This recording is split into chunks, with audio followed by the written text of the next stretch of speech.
캐나다의 한 언론은 한국은 주변국들 때문에 단 하루도 취할 날이 없다고 말하면서 캐나다는 동네 외국인이 한 명만 여행 가도 때로는 그 자체가 지역 뉴스에 보도되는 일도 있을 정도로 아무 일이 일어나지 많은 지루한 국가이지만 한국은 캐나다의 10년치 사건이 한 달 안에 일어난다면서 한국 주변국들이 한국에 대해서 시비를 걸고 도발한다는 취지의 보도를 전한 바 있습니다. 특히 이번 한국에서 벌어진 요소 차차 등 주변 이웃국의 행동이 매우 특이한 모습을 보였습니다. 한국과 일본은 한국이 소수 문제를 오히려 국내 정치에 이용하고 한국을 조롱하는 모습을 보여줬는데요. 현재의 한국의 요소수 문제는 아직도 일부 지역에 문제가 다소 없지는 않은 상황 같긴 합니다만 그럼에도 불구하고 범정부 차원과 들의 노력으로 요소수 문제는 대거 완화가 된 모습입니다. 특히 중국의 경우에는 한국이 중국을 제쳐두고 염소를 공급할 나라들을 빠르게 컨택하는 국면이 나오자 그제서야 계약해두었던 요소를 세관에서 풀어줬으면서도 자신들이 대국에 면모를 보여줬다는 뻔뻔함을 보였습니다. 하지만 이미 중국에 대한 신뢰는 바닥을 쳤고 앞으로 특정 자원 등을 중국에 올인하는 것에 대해서 전 산업 분야에서 경계해야 한다는 것을 깨달았습니다. 애초에 97%의 요소를 중국에 의지한다는 것 자체는 크게 잘못된 일이었고 계란을 한 바구니에 담지 않는다는 진부한 교훈을 다시 뼈저리게 깨닫게 된 것입니다. 한국대외연구원은 중국은 물론 일본 등 주변국의 이러한 쏠림 현상이 여전히 심하다고 지적하면서 최소한 한국과의 50% 이상에 의지하는 는 없도록 계속 위험 관리를 해야 한다고 경고하고 있습니다. 게다가 중국은 한국을 이웃급으로 생각해서 중국이 자리를 베풀어 요소를 내어준 것처럼 하고 있지만 실제 중국 내부에서는 한국을 매우 우습게 생각한다는 다양한 정황이 실제로 등장하고 상황입니다. 중국 정부는 뜬금없이 한국을 매우 훌륭한 올림픽 가족이라면서 한국을 치켜세웠습니다.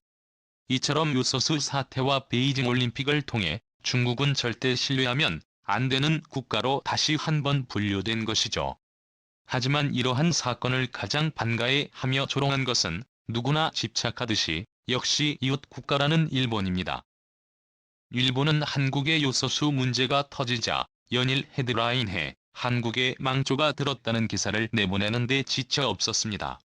특히 산케이 같은 경우에는 한국은 일본의 수출 규제를 당해놓고 그 교훈을 되새기지 못한다고 훈계를 했고 다양한 일본 매체에서도 한국은 항상 일이 터지면 소 잃고 외양간 고치는 듯 한다고 조롱하는 모습을 보였습니다. 일본이 한국 악재를 반가워하는 것은 최근 기시다 내각이 들어서며 일본을 돋보이게 하려 하기 때문입니다. 그 대표적인 것이 최근 일본의 확진자가 거의 사라졌다는 것을 대대적으로 홍보하면서 한국을 조롱하는 것입니다. 물론 한국에는 확진자가 폭증하며 위중증 환자도 계속 신기록을 갱신하는 듯 좋지 않은 상황이긴 하죠.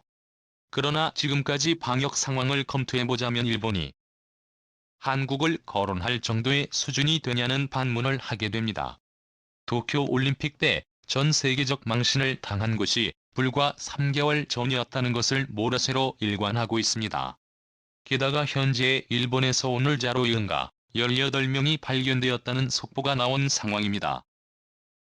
오미크론은 델타보다 전염력이 몇 배 더 강한데 검사 수가 모자란 일본에서 8명이 나왔다는 것은 이미 지역사회에 최소 수십 대에서 수백 대 이상 감염자가 있다는 뜻인데 상상 이상으로 감염이 만연되었다는 것으로 일본에서 한국처럼 검사를 한다면 현재 일본이 한국을 조롱할 수 있을지 의문이 드는 상황인 것입니다. 외국인을 막아봤자 일본 내에 이미 오미크론이 상당히 퍼진 관계로 감염자가 폭증하는 게 현실인 것입니다. 하지만 객관적 기사를 실어야 하는 일본 주요 언론조차 이제 대놓고 특별한 유전자로 인해서 코로나와 확진자가 낮아졌다는 비판 보도를 이어갑니다. 요미우리 신문은 최근 일본 이화학연구소가 일본의 60%가 보유하고 있는 백혈구 형태의 인자가 코로나 중조화를 막아주고 있다는 연구 결과를 보도합니다. 쉽게 얘기해 일본인은 특별한 면역세포가 있다는 건데, 이는 관계자들도 실수할 정도로 어처구니 없는 말입니다. 전 세계 수많은 국가들이 존재하는데 유독 일본인만 유전자가 특별 백혈구 능력이 탁월하다 보니 코로나도 잘 이겨낼 수 있는 유전자가 있었던 것이고, 그것이 확진자가 극히 낮은 비결이라는 것입니다. 일각에서는 일본 정부가 연구에 개입했다는 말도 나옵니다.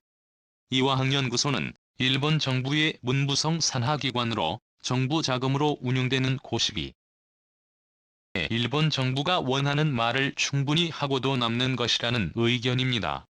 따라서 이렇게 일본 정부가 앞장서서 자신들 지지율만 올리는데 혈안이 되어 있으니 한국 악재는 곧 피소시키며 한국의 요소수 문제를 놓고 일본 방송은 한국을 도마 위에 올려놓고의 난도질한 것입니다. 그런데 이러한 일본이야말로 현재 요소수가 극도로 부족하다는 의견이 다양한 채널에서 나오고 있습니다. 일본 언론이나 정부에서는 일본은 요소수 부족이 전혀 없는 화학강국이라고 자신들을 지켜세웠는데요. 막상 일본 산업 현장에서는 요소수 부족 사태가 서서히 드러나 큰 위기를 맞는다는 의견이 나오고 있습니다. 일본에서 운송사업을 하는 사업자들이나 개별 트럭기사들에게 이 소수 부족 문제가 터져 나오는 것입니다. 일본 운송업체에 따르면 5개월 전 요소수의 1톤당 가격은 약 35,000엔선으로 책정되었다고 합니다. 그런데 11월 시세는 톤당 81,000엔가량으로 2배 이상 급증해 이 소수를 매우 구하기 어려운 상황이라고 합니다. 게다가 실제로 개인 자격으로 움직이는 사들은 주유소에서 에드루를 얻을 수 없다고 말합니다. 에드블로는 요소수를 말하는데 현재 일본의 주유소나 취급점에서는 신규 고객을 거부하는 사태도 일어납니다. 따라서 일본 물류 현장에서는 이대로 가면 연말이 되면 트럭이 달릴 수 없다는 말이 나오고 있는 것이죠. 한 50대 트럭 운송업자는 인터뷰를 통해서 이 소수를 어디에 가도 찾을 수 없는데 너무 조용해 이상하다 면서 연말은 물류가 가장 바쁜 시기인데 이대로 간다면 정말 물류가 멈출지 모른다라고 한탄하고 있습니다. 관해 일본 현지에서는 일본 정부의 불리한 말은 언론에서는 최근 들어 더욱더 보도하고 있지 않는 데다가 요소수 문제로 신나게 한국을 비판한 관계로 이제 와서 일본의 요소수 부족 사태를 말하기가 어렵다는 것입니다. 당시 일본 언론에서는 한국에서 일본에 직구를 할 정도로 한국의 요소수가 부족하다며 비웃었습니다만 현재 일부 판매점에서는 요소수 가격이 10배로 올랐고 이는 한국보다 훨씬 비싼 상태라고 전합니다. 게다가 일본 정부는 요소수에 대해 모른 채 하고 있고 아무런 가격 대책도 내놓지 않고 있는 상황입니다.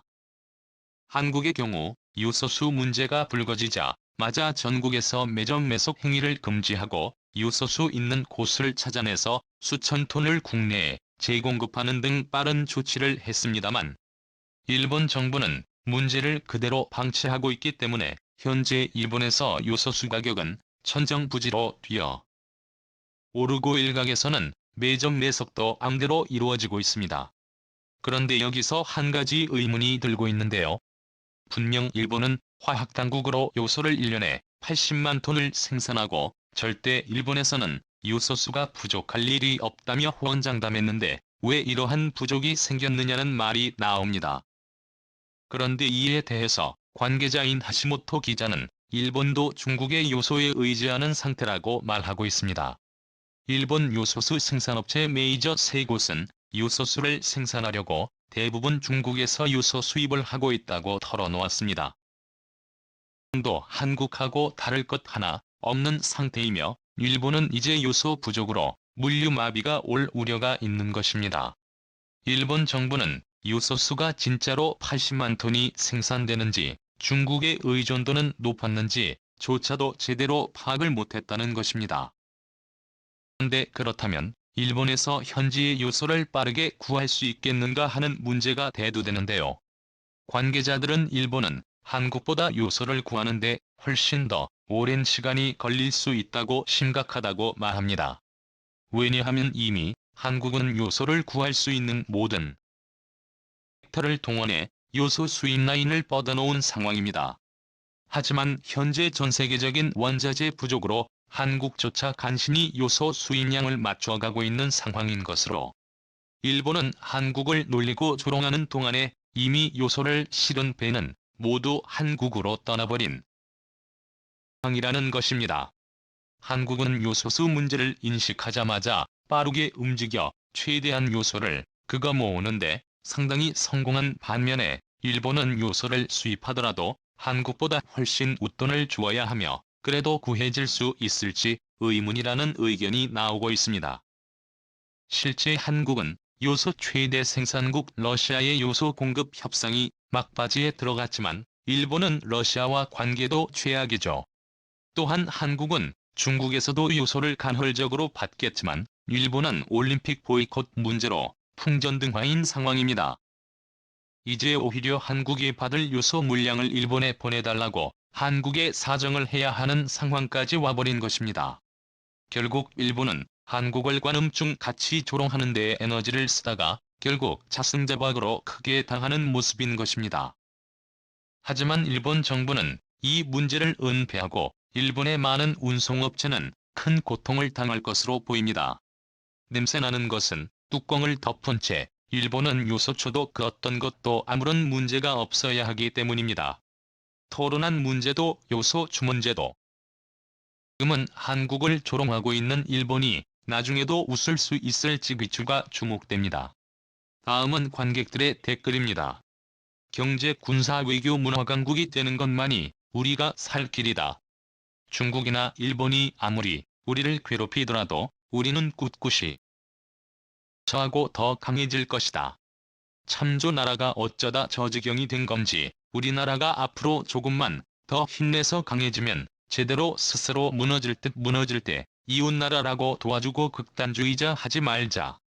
우리는 아직도 중국의 그늘에 살고 있구나라는 것을 다음 세대가 깨달기 전에 얼른 하루빨리라도 더 강해져야 합니다. 만약 정말 만에 하나 일본이 요소를 구하지 못해 우리나라에 도움을 요청하면 이런 지하에 거절하시길. 정말 어쩔 수 없이 도와줘야 한다면 최소 100배 이상의 가격으로 팔길 바란 저들은 무드로 도와줘도 입사 닫고 없던 일로 만들 테니 하루빨리 중국 의존도가 높은 분야부터 다변화가 필요합니다. 중공은 언제든지 돌변합니다. 늘 소중한 소식 고맙습니다. 트래블튜브 밈의 큰 성공을 응원합니다. 거짓말 마라. 일본의 요소수 부족하지 않다. 이렇게 한국에서 소리내주자. 요소수 부족 위기에서조차 숨기고 발표를 하지 않는 기시다의 이중성을 드러나게 해야 한다. 한국의 요소수 한 방울이라도 말라. 수출하지 말라. 꼴 좀 보자. 우리나라가 선진국이 됐다고 하나 주변 나쁜국들이 틈만 나면 괴롭힘을 주고 있기에 앞으로도 국난은 계속될 것입니다만, 국민 모두가 지금까지처럼 힘을 모아 타계의 후손에게 강한 나라를 물려줍시다. 한국에 핵무기가 없는 상태로 대놓고 중국에 큰소리를 못 치는 상황. 과거 현재까지 미래도 핵무기가 없다면